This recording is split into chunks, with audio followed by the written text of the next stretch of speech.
Hello, everybody.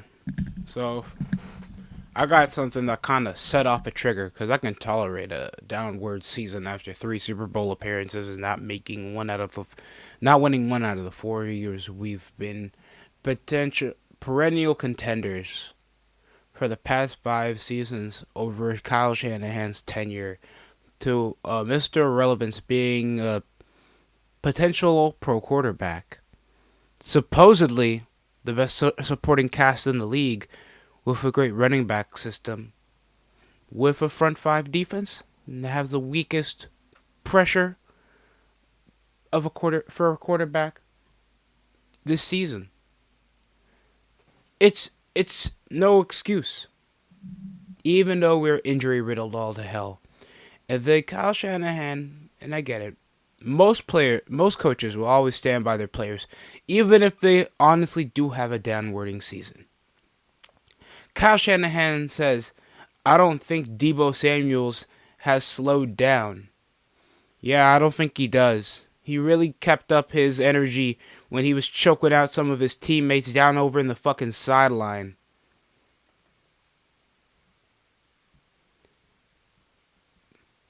Catch a pass or go to space. Debo Samuel goes to fucking space, bro. His best performance was against Tampa Bay, where we won 20-3. Then we lost three straight. His best performance was against the Tampa Bay Buccaneers. We went 6 for 5 for 62 fucking yards. Or you could go back to his Minnesota Vikings game where we got outplayed over in the second half over a major loss of possession. He's only went for two 100-yard performances this season. He's been getting at least a sub-average of around like 52% from his last couple catches. He comes from 80 to 42 to 25 to 66. That subpar amount of inconsistency, thanks to he wants to be pushed over as a gadget run catch option, like certain receivers out there.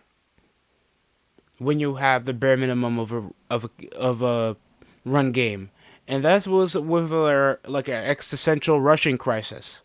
Knowing if Christian McCaffrey, if we can keep him on load management for possibly a whole season while he's in an expiration date for a running back in the NFL level,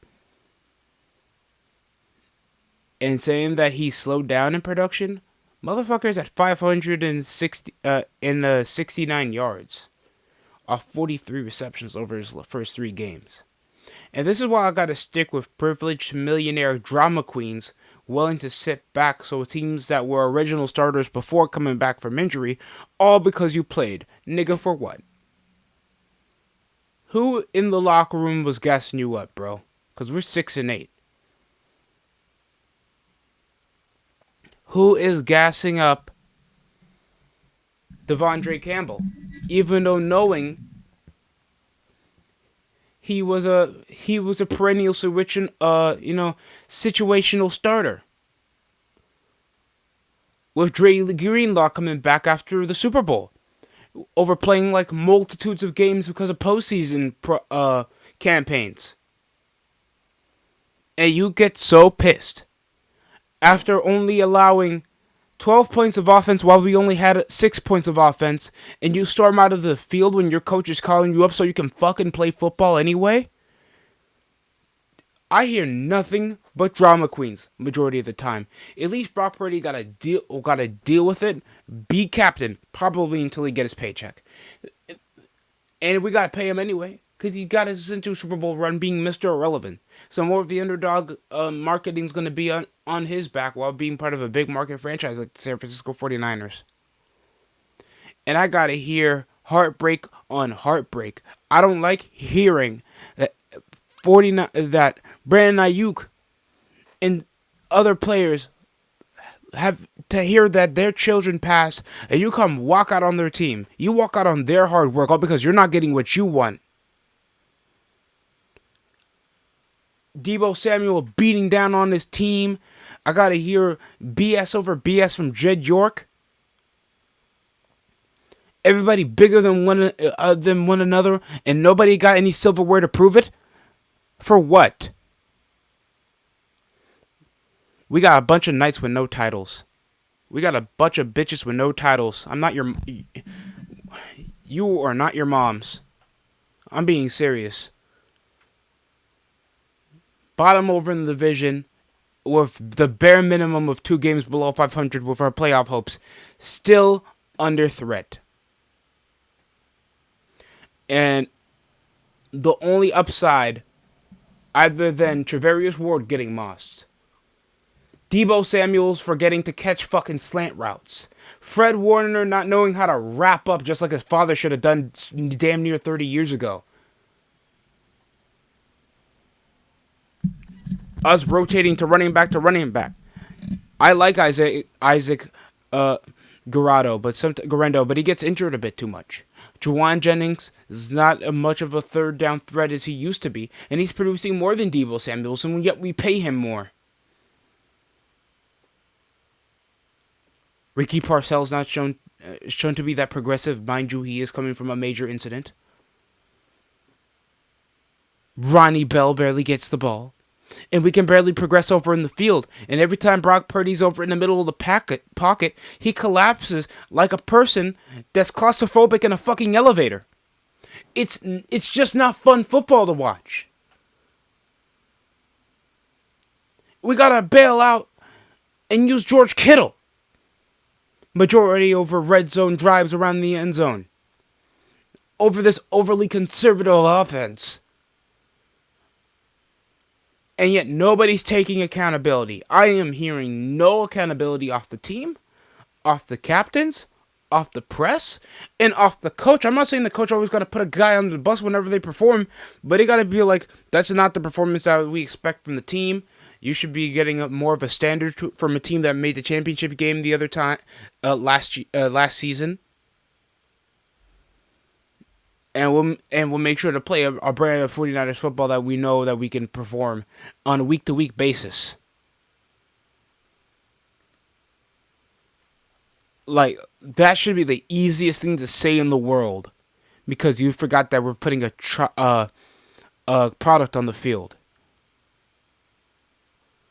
And the only thing that we've been able to get is Malik Collins barely huff and puffing his way whenever there's a loose ball over and a fumble. Keep forgetting that we traded for a nose tackle that can't press her. Or stop the run. At all. Run defense has been shot.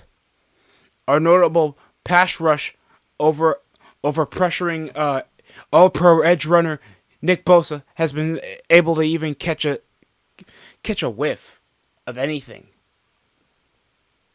Not even a fart smell the way we play defense. Our weak-ass zone defense that can barely progress around to at least allow a 3 and out.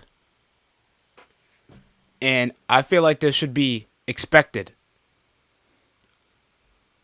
And that's all on the team. Performance for what I've been able to sit through all season. Because in my opinion, I don't mind missing the playoffs.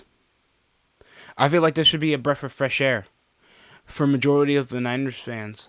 Because we're just going to hurt ourselves even more knowing we can't perform over in the regular season. What makes you think we have the right to be in the wild card with an extra seed involved? When it's shown that even worse teams can even keep us under wraps.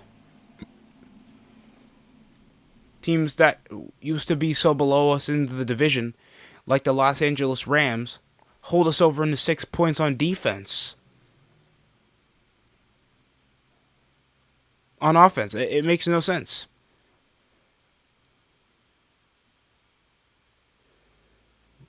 We get outplayed by the only teams that I tolerate losing to are possibly the Kansas City Chiefs because they beat us in the Super Bowl. Losing to the Arizona Cardinals and their games ahead of us and just tell a wild card break when we got snuffed 2 straight against LA after a closeout game, knowing our kicker has phantom pain, feeling feeling like he still feels like his leg is still there, yet we know it's missing majority of the time. He is kicking like a declined Justin Tucker. It's not fun to watch 49er football this season. And I don't like eventing like this, but that's the type of standard that we have over this team when it comes to whatever is hammed in from this team, where it just feels like we're a bunch of tired, privileged pricks with a bunch of talent. They can't get anywhere, and we are losing more of our face value when it comes to us being considered a threat if we just continue to fail majority of the season when we have so many goals. So yeah, probably the Rams or the Seahawks could snag over the division. Really doesn't suit much knowing like all three teams are probably going to fail this postseason. And I understand that's incredibly pessimistic, but if you guys seen the way they play, it's understandable. And a majority of those teams are over in the injury crisis. Cardinals just came over firing their coach, but they still have enough to get Buda Baker a new contract. And we've been over contractual obligations, and yet I told people I don't mind losing Brandon. I don't mind losing Deebo Samuels because he's not much of a primary obligation on the offense, and he's not that much impactful. But because we beat the Cowboys in a postseason season, and we made over the Super Bowl with him again, being a primary threat on a postseason when he doesn't show that consistency in the regular season, what longevity can we get if he shows that momentum when we're in a wild card, and we probably need him for long drives? Because what used to be Deebo's asset was just making something out of nothing. It's one of his prime virtues of him getting short gain routes and progressing around like at least 12 to 15 yards carry before we push over to the red zone, or we can chuck it over to Ayuk. Ayuk's injured. Ayuk's hurt. We got players losing their children. We've been injury riddled. It's not fun to talk about it, but that's the type of issue that we push over on this team while being incredibly battered. And Devondre Campbell and Deebo Samuels don't give a fuck. Respectfully, Deebo's just okay being rich. And Devondre Campbell just coming around being a crybaby because he has to sacrifice something like every other teammate got to do in every other team. Whoop-de-doo. We're not winning. So you ever think to yourself, maybe coach is right. Until the time is right, I'll get my chance anyway. And I get to hit people anyway while getting paid. Just saying. That's it for me here on the DST Show. Like, comment, subscribe for more. I hope everybody is suiting up and getting ready for the holiday season, because I wish this video wasn't that negative. That's it for me. Like, comment, subscribe for more, and share for more content. I'm going to take some Tylenol. Hope you guys enjoy the rest of the NFL season.